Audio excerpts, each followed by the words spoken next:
Good morning, dear students. I am Shubham Tiwari from Magna Sanskar Academy, Virda, Lalitpur.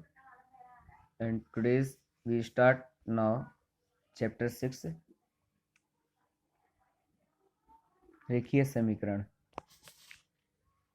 विद्यार्थियों, आज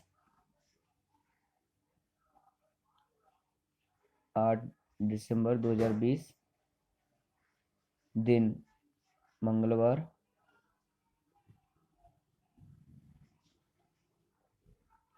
इस कक्षा में मैं आज आप सभी के लिए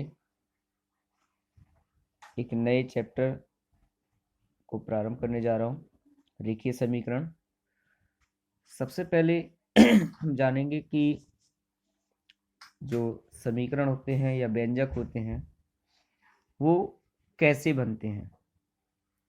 जब कोई व्यंजक या समीकरण बन करके तैयार होता है तो फिर वह किस प्रकार का व्यंजक या किस प्रकार का समीकरण है, इसको जानेंगे.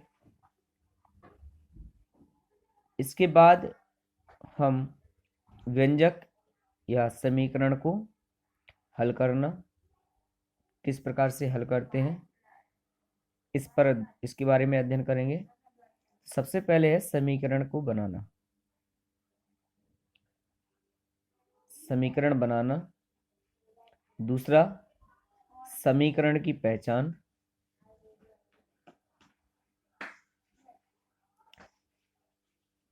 और तीसरा स्टेज होगा समीकरण का हल.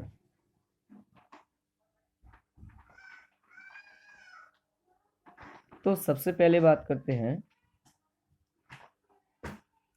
समीकरण बनाना.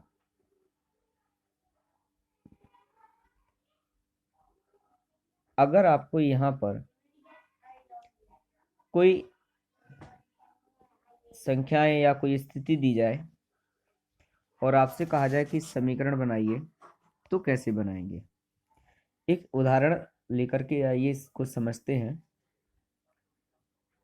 एग्जाम्पल लेते हैं हम यहाँ पे.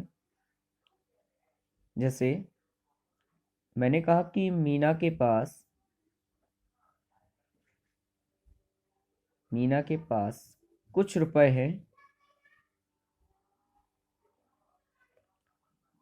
हैं. श्याम ने मीना को 20 रुपए और दे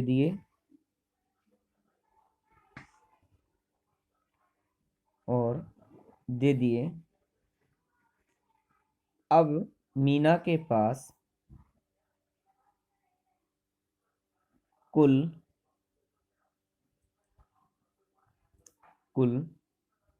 80 रुपए हो गए.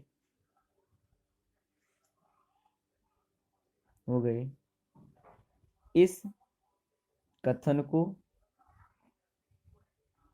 समीकरण द्वारा दर्शाइए. तो आइए इस कथन को, इस स्टेटमेंट को हम समीकरण के माध्यम से कैसे बनाएंगे. सबसे पहले तो समीकरण जब आप बनाएंगे तो जो आपको स्टेटमेंट दिया जाएगा उसमें आपको एक राशि, एक संख्या ऐसी होगी जो आपको मालूम नहीं होगी, यानी अज्ञात होगी. तो इस अज्ञात राशि को हम क्या मानेंगे, तो इसको हम कोई भी एक संख्या, अक्षर संख्या मान लेंगे, क्योंकि चूंकि हमें इसकी संख्या तो जानकारी है नहीं. जैसे उसने कहा मीना के पास कुछ रुपए हैं. अब कुछ रुपए में 10 रुपए है, 20 रुपए, 50 है, 100 है, कितना है वो हमें मालूम नहीं है. तो इसके लिए क्या करेंगे, हम एक अक्षर संख्या या चर राशि को मान लेंगे. तो यहाँ पर माना कि मीना के पास x रुपए है. अब ये स्थिति हमारी क्लियर हो गई कि जो कुछ रुपए की बात हो रही थी, अब वो हमें जानकारी हो गई कि उसके पास कुछ रुपए नहीं है, उसके पास x रुपया है. अभी x कितना है ये अज्ञात है, इसकी वैल्यू हमें जानकारी में नहीं है. तो x रुपए उसके पास पहले थे, ऑलरेडी थे। अब जब श्याम ने उसे 20 रुपए और दे दिए तो x में 20 रुपए जब और दे दिए जाएंगे उसको तो क्या हो जाएगा, राशि अधिक हो जाएगी ना, तो जुड़ेगा। तो x प्लस 20 रुपए उसके पास हो गया। अब ये दोनों राशि यानी दोनों रुपयों को जोड़ करके कुल कितना रुपया उसके पास हो गया, तो कुल के लिए बराबर के चिन्ह का प्रयोग करेंगे यहाँ पर, और कुल कितना रुपया हुआ 80। तो यहाँ पर बराबर 80 रुपये हो गया। अब ये तो हमारा समीकरण से, इस स्टेटमेंट से जो स्टेटमेंट दिया था वो स्टेटमेंट हमारा इक्वेशन में बदल गया। तो यही हमें करना था, केवल इस स्टेटमेंट को हमें इक्वेशन बनानी थी, समीकरण बनाना था, तो हमने यहाँ पर बना लिया। दूसरा एग्जाम्पल अगर यहाँ पर देखें, अगर एक और एग्जाम्पल ले लीजिए, तो यहाँ पर मैं अगर एग्जाम्पल है कि श्याम के पास कुछ आम थे,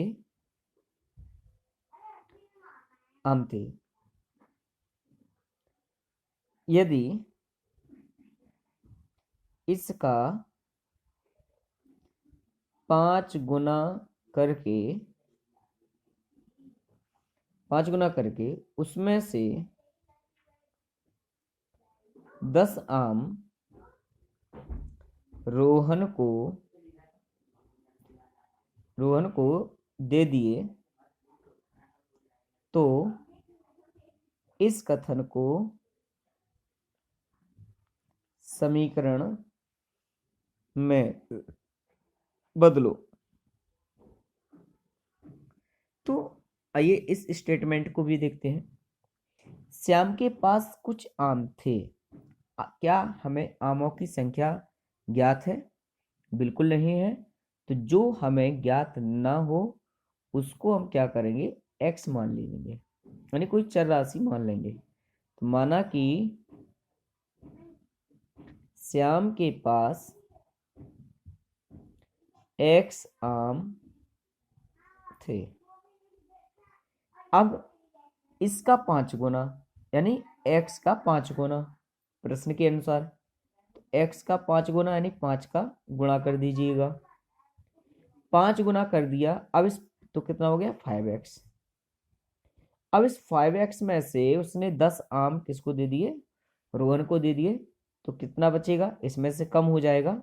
कम के लिए क्या करेंगे, घटाएंगे यानी सब्ट्रैक्ट करेंगे। तो 5x माइनस 10 बराबर, अब चूंकि यहाँ पे बराबर में कोई यहाँ पे संख्या तो नहीं दी, दे दिए, तो कितने आम शेष बचेंगे या कोई भी है, तो इसको हम यहाँ पे लिख लेते हैं। दे दिए तो उसके पास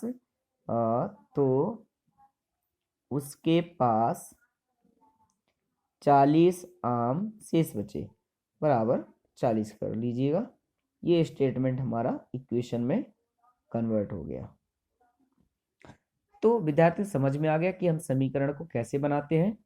तो और अन्य सिचुएशन के लिए आप अपने आपको मैं कुछ स्टेटमेंट दे रहा हूँ, आप मैथ में देखेंगे 140 पेज पर ये स्टेटमेंट है आपके, ये क्वेश्चंस एग्जाम्पल्स के रूप में दिए गए हैं। इन दोनों को आपको नोट करना है और इसे अपने सेल्फ स्टडी में इनको सॉल्व करके इनका इक्वेशन बनानी है। विद्यार्थियों ये थे आज का हमारा टॉपिक, समीकरण बनाना। देखिए समीकरण चैप्टर 6 के अंतर्गत कल समीकरण की पहचान के समीकरण किस प्रकार का है, देखिए समीकरण है, द्विघातीय समीकरण है या बहुपदीय समीकरण है, तो ये इसके बारे में हम जानेंगे, फिर इसको समीकरण को हल करने के बारे में। तब तक के लिए आप सभी का आज की इस कक्षा के माध्यम से बहुत बहुत स्वागत करता हूँ। जो भी विद्यार्थी इसमें जुड़े हुए हैं उन सभी का धन्यवाद, थैंक यू।